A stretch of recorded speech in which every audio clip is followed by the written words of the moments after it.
Hello, hello, hello, and welcome to the very first Sevenaria presentation from Sevenaria University.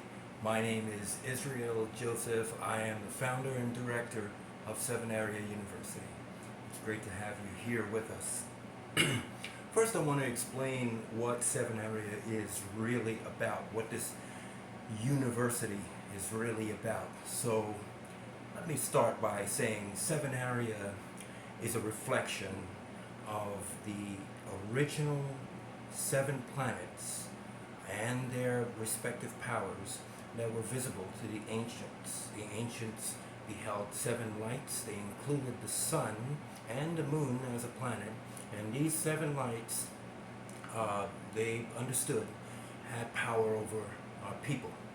The sun itself, if a plant or an individual is kept out of the sun, has power enough to zap or drain that person of life force. And once the plant or the person is reintroduced to the light of the sun, they begin to get well again. This is well known throughout history, and so people throughout history, from the Sumerians to the Egyptians, the Chinese, the Indians, the Ethiopians, they all placed emphasis on the sun and the other 7 visible orbs.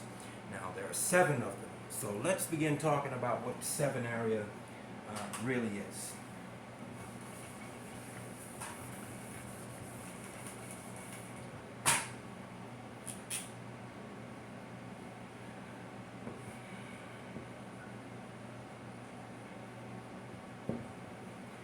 Sevenaria. Now, I created this word. It's actually a reduction of 2 words. 7, obviously, and area, which has 2 different meanings. Now, first of all, we have a lot of words here. There's 7, okay? There's even. There is also Eno. Ina, A-E-I-O-U, interchangeable. Area. Re. And Aya. Okay? And of course it begins with the letter S. So we have, first of all, a lot of meanings here going on with the number 7. Right? That's the whole name, actually. So 7, let's deal with what these are. So first of all, we have the 7 great principles of Hermes. E-S, I think it is. Forgive my spelling. It's never been my strong point. It stopped me in a lot of endeavors, but I think that's the way it's spelled. You can correct me in the comments. The 7 great principles of Hermes, okay? So let's talk about the 7 great principles of Hermes Trismegistos. Now, first of all, who is Hermes Trismegistos? Hermes Trismegistos was a prophet, priest, leader, king. He appeared in the days of the Egyptians as Thoth. He is the ibis-headed god that you see, always carrying a pad with a pen and writing on it. Okay? I'm sure you've seen this god. Thoth is the ibis-headed god of the Egyptians who brought language to the people. He also brought organization and direct communication with the gods. He was actually like a Mercury in the beginning. The Greeks called him Hermes Trismegistos. So, if you'll just excuse me, I'll need to pause the video for a minute.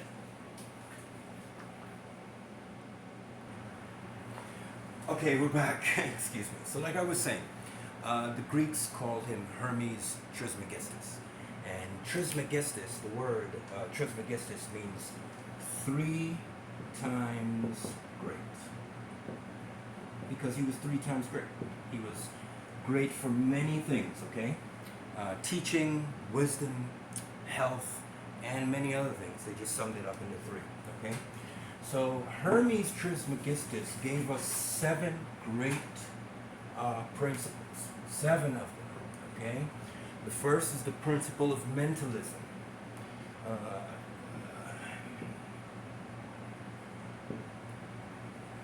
Okay, mentalism is not what it sounds like. Okay, all is mind, and this mind is the mind of God, meaning that God is in a dream, and we are the dream. And so if we understand that God is really a mind, God is a mind, a word, or words. God is a mind, right? It's a thought. The universe is produced by an effort of energy and thought. So God is a mind. And so the mind projects itself onto the man in the form of, he is in the form of a dream. So we are in the form of a dream, and our projection of spirit and energy and understanding is as though we are dreaming within a dream. So Hermes wanted us first to understand this dream within a dream, that all is mind, and I will add, we are in a, as I said, a dream within a dream. And that's one. Okay? So the next principle is correspondence, right?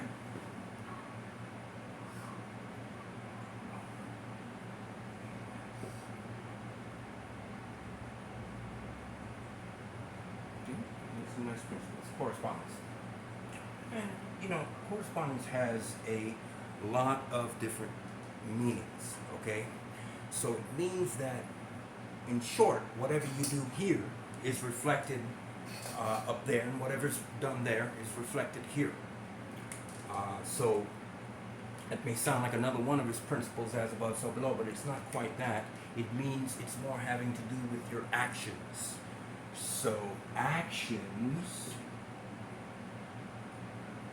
cause and effect.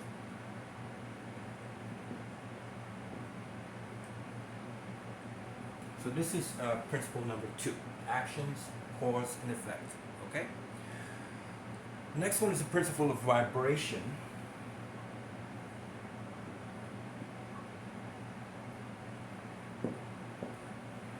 And this principle is quite easy to understand.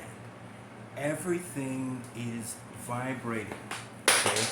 Everything is rooted in a principal vibration. And it's a prime galactic source of vibration that happened at the end of the last cycle of galactic creation. And this vibration is as though it is electricity through a wire. It continues, doesn't dissipate, and what it does is creates an entirely other vibration. So we have the cycle of the universe. I don't even know if you can see down there. Let me put it up here. We have the cycle of a universe being created. Okay, so you have sort of a cycle. Okay, it's a circle. Cycle, circle. Okay, so you have a circle, but before it ends, okay, before it ends, it is destroyed. This circle, it is destroyed. It is never ending.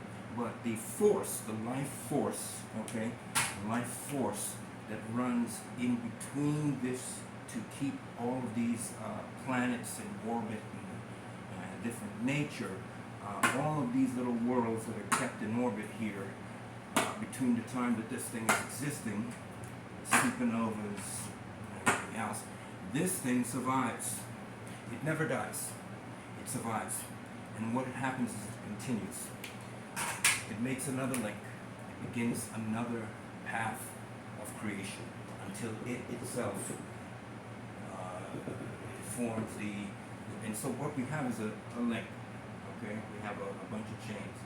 And this is the way the universe is created. Sevenaria discusses this in a paper called Cymatic Reassemblance. Okay, so back to our main topic, okay? So we have the principle of vibration, which means everything has, there are two aspects to everything, and everything is vibrating, okay? I'm sorry, I correct myself. Vibration, everything is vibrating.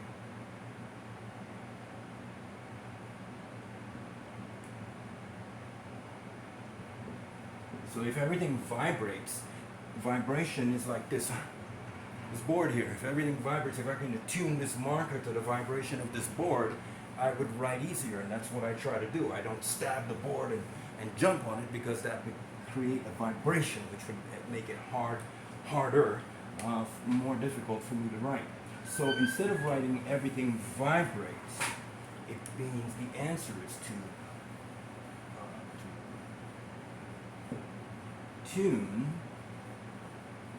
your vibrations.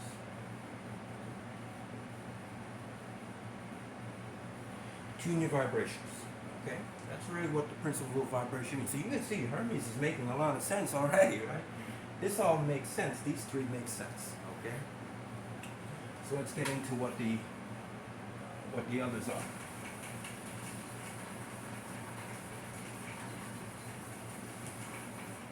Okay, next up on our list is the principle of mentalism. The principle of polarity. I'm sorry.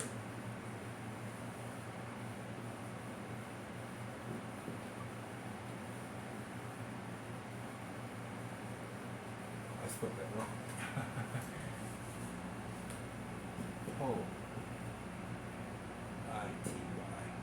Polarity.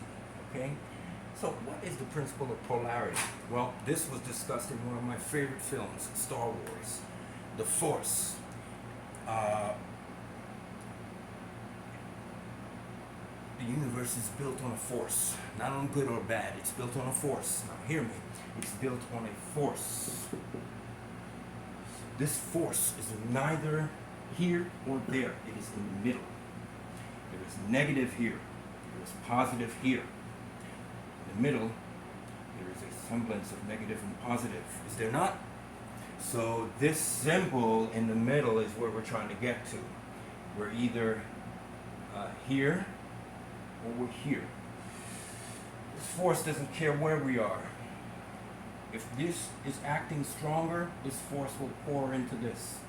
If this is acting stronger, this force will pour into this. But the force is the force. The difference is, in the polarity of the universe, when this force begins to pour into negative energy,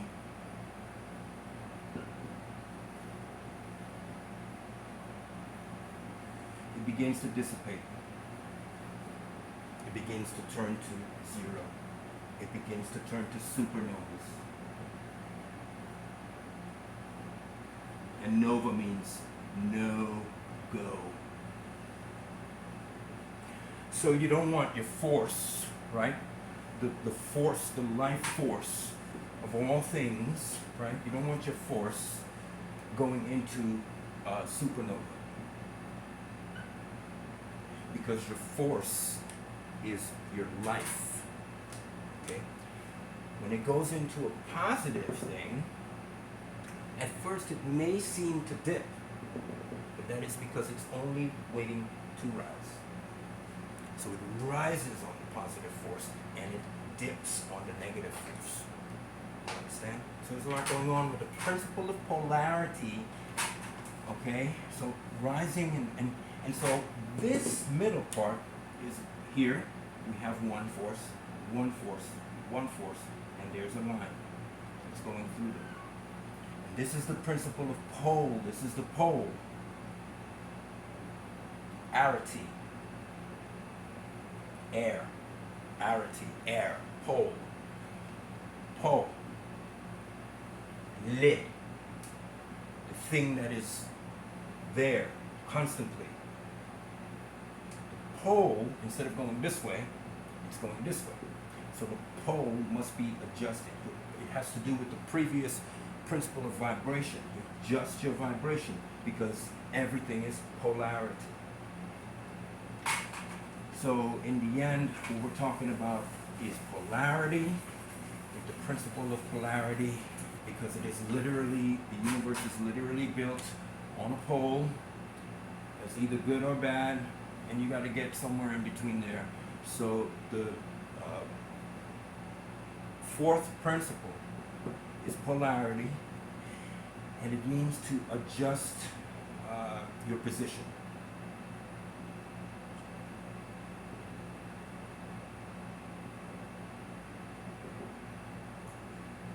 Adjust your position.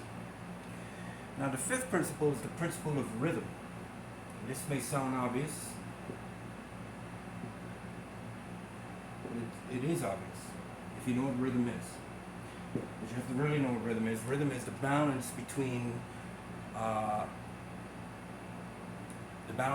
things. It's balance again. But how do you maintain the balance? You can't just stand here. This thing is going crazy. So what you have to do is learn how to do the dance.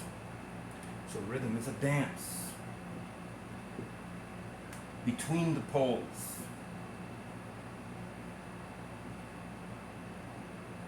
But your center is always here, okay? So you're doing that dance between the poles with a center that's always there. So rhythm is a dance, okay? It's literally a dance. It's not a dance of, you're doing a dance, but it is a dance, okay? A dance of the spirit.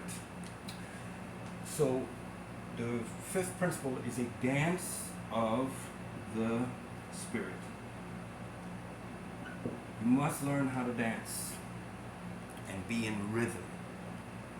The last two principles are coming up, which is the sixth one is cause and effect. Cause and effect. We all learned this. It's the one principle they put out in the society because they want us to obey laws, and that's a good thing. So cause and effect is pretty simple. I don't need to spend too much time on this. You get what you give.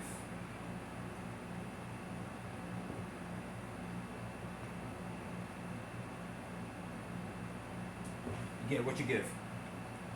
Okay? So that's the principle of cause and effect. And the last principle that we're going to study on Hermes Trismegistos is the principle of gender. This is number 7. Now, this is important because it's to understand that everything has two genders, and that's true. But gender in this case is not the way we use gender today. Today we use gender to identify sex. Right? Back then the word gender, or in mystical terms the word gender, means size. You see, there's a difference. Gender means sex. Gender means size. So what he's really talking about with gender is size. Okay, the principle of gender. Everything has two sides to the argument,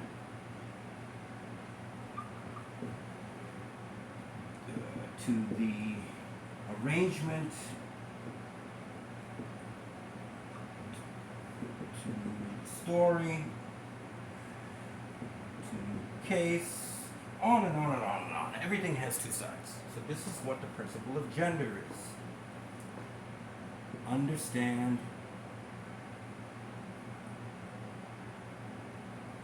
both sides. And why is this important to understand both sides? It's important to understand both sides because you have to make decisions. Okay? Understanding both sides helps you to find the right path. Okay? It's for decision making.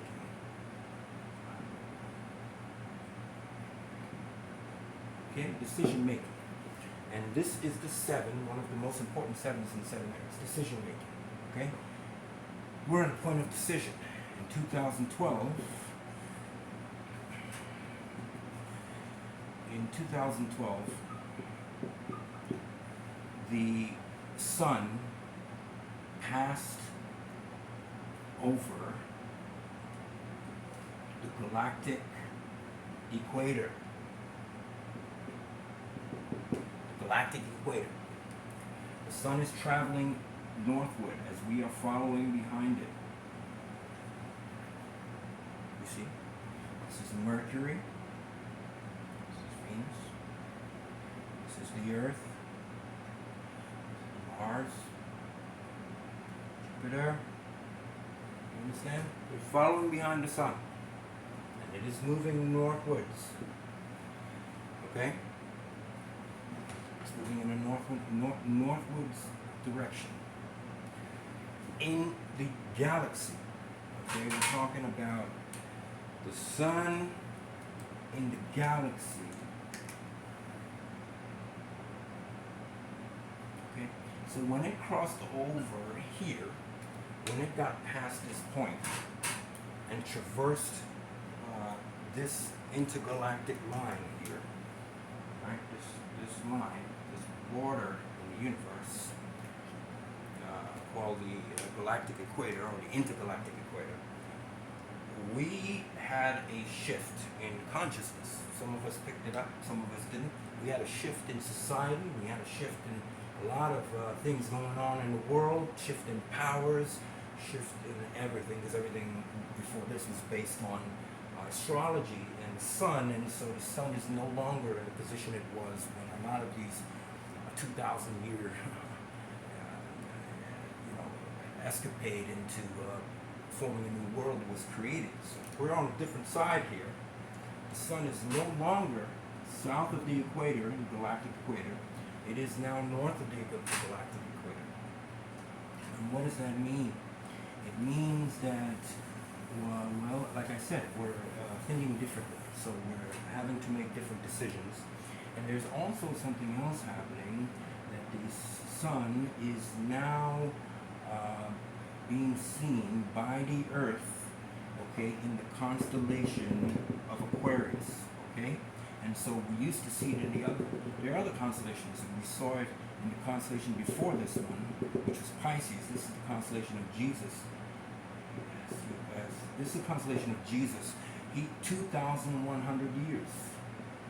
The sun stayed in this constellation, okay? But it's no more in that constellation. As of 2020, with the grand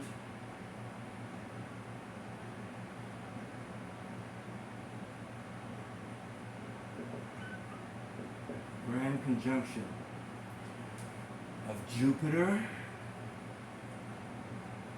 and Saturn with its rings, we entered into what is known as the Age of Aquarius. Okay?